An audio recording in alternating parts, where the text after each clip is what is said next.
Halo semuanya, selamat datang kembali di tugas video pembelajaran saya, Wenika Talia Tepuh. Nah, pada video kali ini kita akan membahas mengenai sistem akreditasi lembaga PNF dengan dosen pengampu Bapak Dr. Hari Putra MPD. Tapi pembahasan kita pada kali ini ada 3. Yang pertama, proses sistem akreditasi lembaga PNF. Yang kedua, standar sistem akreditasi lembaga PNF. Dan yang ketiga, manfaat sistem akreditasi lembaga PNF.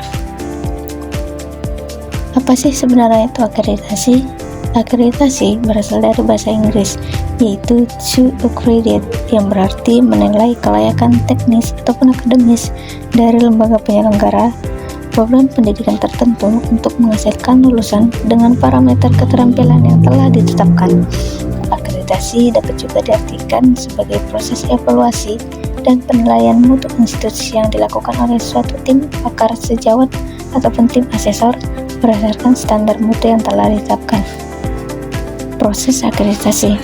Proses akreditasi merupakan sebuah kegiatan yang dilaksanakan dalam rangka menilai suatu kelayakan yang dimiliki lembaga pendidikan berdasarkan standar yang telah ditetapkan.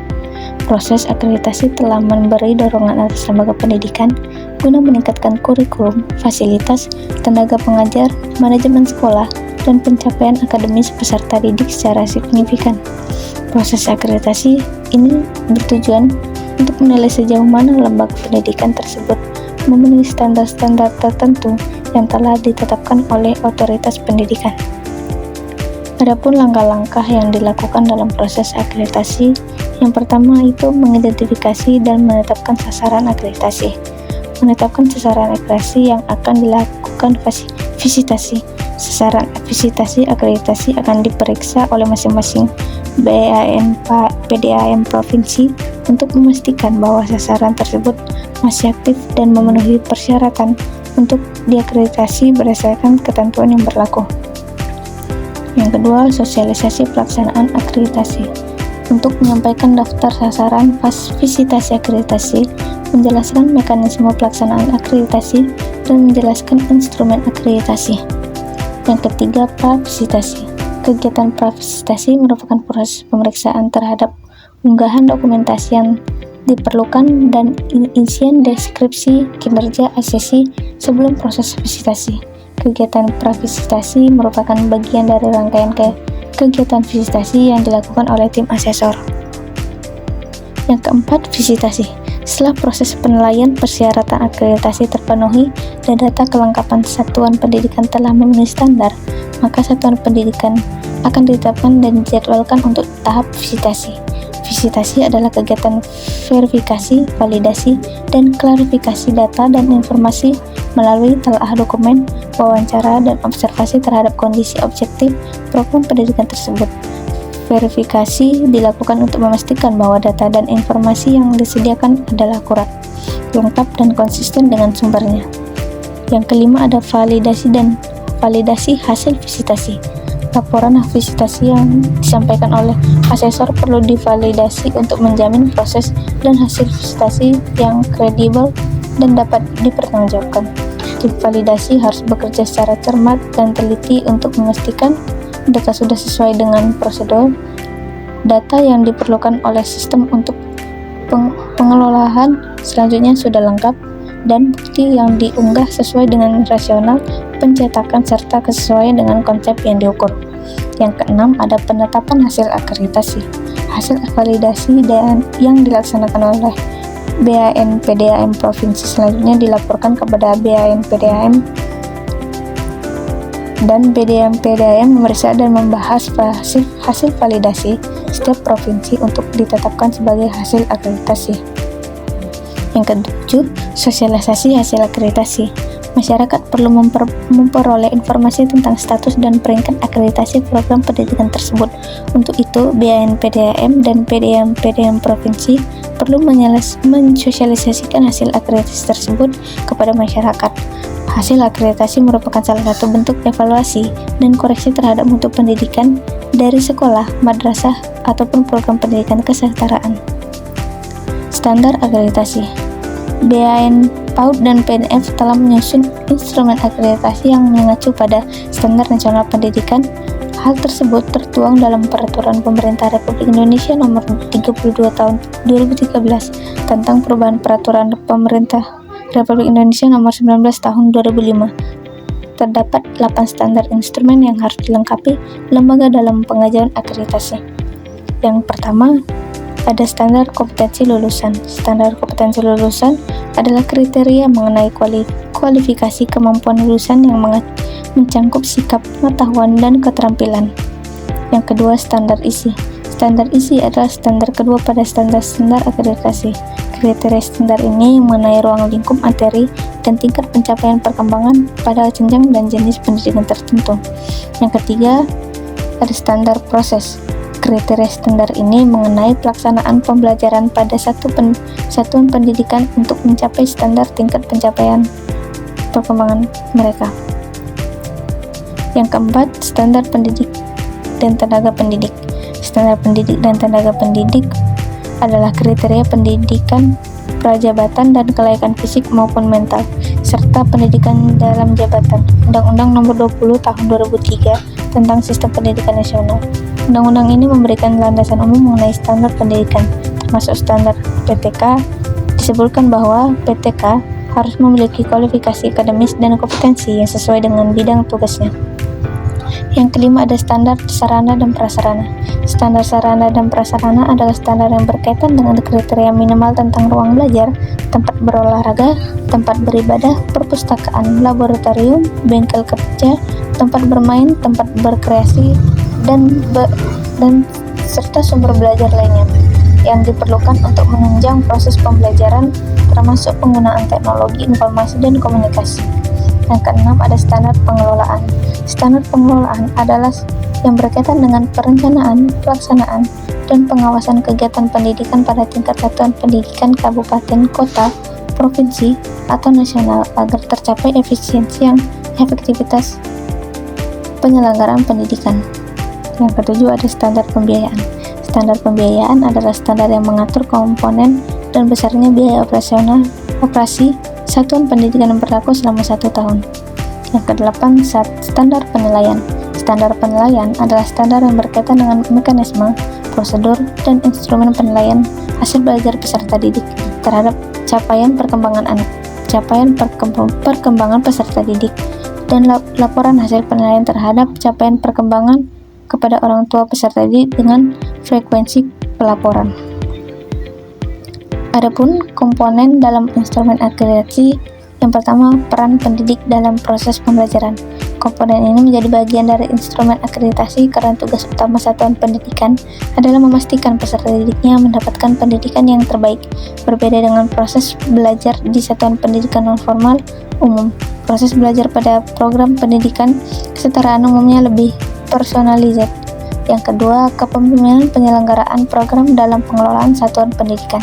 Kepemimpinan penyelenggara program dalam pengelolaan satuan pendidikan atau sering kita pahami sebagai instructional leadership merupakan kunci hadirnya tata kelola satuan pendidikan yang baik dan akan berdampak pada peningkatan layanan berkelanjutan. Dengan mengukur kinerja penyelenggara program, maka Badan Akreditasi Nasional turut mendukung penguatan peran penyelenggara program sebagai pemimpin pembelajaran. Ketiga, iklim lingkungan belajar. Peran satuan pendidikan adalah mendampingi peserta didik, dan salah satu cara dalam mendampingi peserta didik yang langsung dirasakan oleh mereka adalah melalui pengkondisian iklim lingkungan belajar.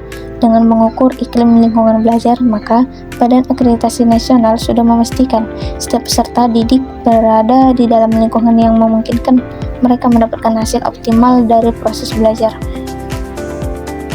Yang keempat, kompetensi hasil pembelajaran lulusan dan atau peserta didik. Untuk mengukur hasil kinerja satuan pendidikan dalam menghadirkan hasil pembelajaran yang diinginkan, instrumen akreditasi kesetaraan menggunakan 2 sumber data, yaitu evaluasi sistem pendidikan dan dari 1 butir yang mengukur kinerja satuan pendidikan dalam membangun pengalaman belajar yang bermanfaat bagi lulusan ataupun peserta didik dan masyarakat sekitar. Nah, adapun manfaat akreditasi. Adapun manfaat dari pelaksanaan akreditasi non-formal menurut Awaludin antara lain, yang pertama, dapat dijadikan sebagai acuan dalam peningkatan mutu lembaga pendidikan non-formal dalam rencana pengembangannya. Yang kedua, dapat dijadikan motivator atau agar lembaga pendidikan non-formal terus meningkatkan mutu pendidikan secara bertahap, terencana, dan kompetitif dalam segala tingkatan. Yang ketiga, dapat jadikan umpan balik dalam usaha pemberdayaan dan pengembangan kinerja warga lembaga pendidikan non-formal. Yang keempat, membantu mengidentifikasi lembaga pendidikan non-formal beserta programnya dalam rangka pemberian bantuan pemerintah, investasi dan dana swasta serta donatur atau bentuk bantuan lainnya. Yang kelima, bahan informasi bagi lembaga pendidikan non-formal sebagai masyarakat belajar untuk meningkatkan dukungan dari pemerintah, masyarakat maupun sektor swasta dalam hal profesionalisme, moral, tenaga, dan dana. Yang keenam, membantu lembaga pendidikan non-formal dalam menentukan dan mempermudah kepindahan peserta didik dari satu sekolah ke sekolah lain, pertukaran guru, dan kerjasama yang paling menguntungkan. Namun secara spesifik, manfaat akreditasi terbagi sebagai berikut, yaitu bagi pemerintah, hasil akreditasi akan digunakan sebagai pemetaan terhadap mutu pendidikan, pencapaian SNP, serta bahan pertimbangan untuk menyusun kebijakan tentang peningkatan mutu nasional. Sebagai tindak lanjut amanah konstitusi tersebut, pemerintah menetapkan kebijakan mutu yang tertuang dalam PPN nomor 13 tahun 2015 tentang perubahan kedua atas PP nomor 19 tahun 2005 Standar Nasional Pendidikan, yang dijadikan dasar penetapan variabel indikator dan butir penilaian dalam instrumen penilaian akreditasi.